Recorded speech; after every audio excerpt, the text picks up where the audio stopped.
Hello, this is Sathamel. My name is Dan, and this is I'm Nathan. Amped. First of all, welcome. Thanks for swinging by and introducing yourselves. I think that the best place to start is to share a little bit about you guys. Perhaps people don't know you. Could you describe your music, your genre? So we play black and death metal. We've been doing this for about 10 years now. We started as a very sort of more orthodox black metal band. We used to do corpse paint. We used to have blood and costumes and all this stuff, goats, skulls. But yeah, nowadays we more just normal death metal band wearing black t-shirts, just going on the stage playing shows. Just a bit more low key these years. Yeah, Nice. I wouldn't say so much low key. After COVID happened and we had all that time away from the band and stuff like that, we just kind of decided that we were gonna become more authentic to ourselves. We're pretty aggressive while we play and quite visceral, so we like to let our music do the talking now. Yeah, we've still got that blackened element. We definitely would categorize ourselves as a black and death metal band, but yeah, like Dan said, we're not doing all the theatrics. We just want to smash you in the face. Actually, that's a good point. I think the question I'd like to ask is sort of from when you guys started off, and you just said with COVID it changed quite a lot. Has that process when you come to writing, did that flow quite organically? Was there a conversation? Do you find the path kind of changes quite a lot when you're going into the studio? It was a big reset really for the band, because from that lineup before COVID, only me and Nathan remained in the band. So everyone else is brand new. So we had to learn how to play with these guys again and how to write songs with them. And obviously, every guitarist, every drummer will have their own influences, their own styles. So, it all comes together. So every time you do that, it's like a change of style for the band itself. Dude, awesome. And this is your first time at Bloodstock, I presume, as a band? Yeah. Yeah. But you've been coming as bands before. Yeah. Could you share which years you came and who you've checked out over the years? Some more notable ones, I'd say. So, been coming since 2013, 14, I think. Yeah.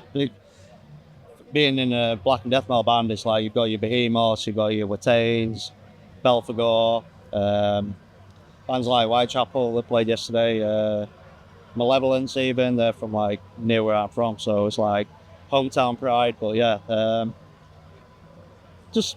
that kind of makes just heavy as fuck. Yeah, I love it. And how does it feel to be joining the bill this year with acts like Whitechapel and Malevolence and coming back as a band as opposed to coming from before? It really is a dream come true for us, because we did actually apply 10 years ago maybe for Metal to the Masses. We got to the finals, but in the end, I think a band called Leatherneck won. But yeah, that process back then was actually quite formative for us, because you really go into it, when you compete with bands, it teaches you how to stand out, what to do differently, and obviously you want to have your live set best as it can be. So that was very formative, but for now, having that in mind, it's really like a dream come true, because when you start a band as a teenager in UK, Bloodstock is like the golden ticket show to play. So we finally got here, and it seems to be, the bands here, even at the new Bloodstock, new Blood stage, all the bands there are very talented. So we are very happy to be among them. Yeah, that's very good. And I think going on back to your music, is there, if people are trying to check you guys out, what would be your go-to track for your discography you'd recommend for first-time listeners? Probably our new stuff. So we've got a music video out for Take the Rot. That's on YouTube. It's a performance video, so it kind of showcases us. That song got us where we are today now. So with the reset and everything like that Dan was talking about, that just kind of showcases, and that's what we wanted to do. Just kind of show that, yeah, things have changed, but we've retained quite a lot as well. We're still very dark, we're still very menacing, I feel. But just that kind of vibe. We wanted to show people that might see a photo of us, kind of like what's happened to these guys, and then listen to their music, and it's very much more of the same, but with a fresh take. I really like how you put that. And it goes into my next question. Sort of, I like to ask people what they, would like to see different in the scene. I know you guys, it's changes and you've become into Bloodstock, and it's a very giving community, but there is a lot of change happening. Is there anything you guys have experienced starting up that you feel could be different or do better? I personally would like to see more crossovers, like on tours, etc. So, you know, I think nowadays everyone listens to a little bit of everything. It's not so much like it was back in the day where, you know, black metal people listen to black metal only. They might listen to hardcore or whatever. So I'd really like to see very varied tours.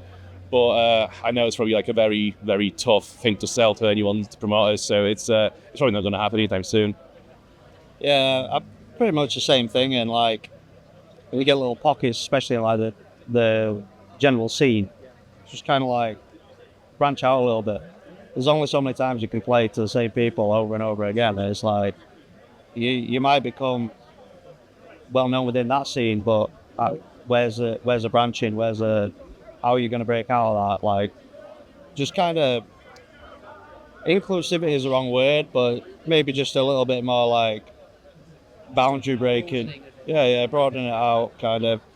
That's not to say that we're going to like change the way that we are anytime soon, but definitely like playing more varied lineups. Like, we played with hardcore bands in the past, like back in the day when we were first starting up, and some of those are like favourite shows.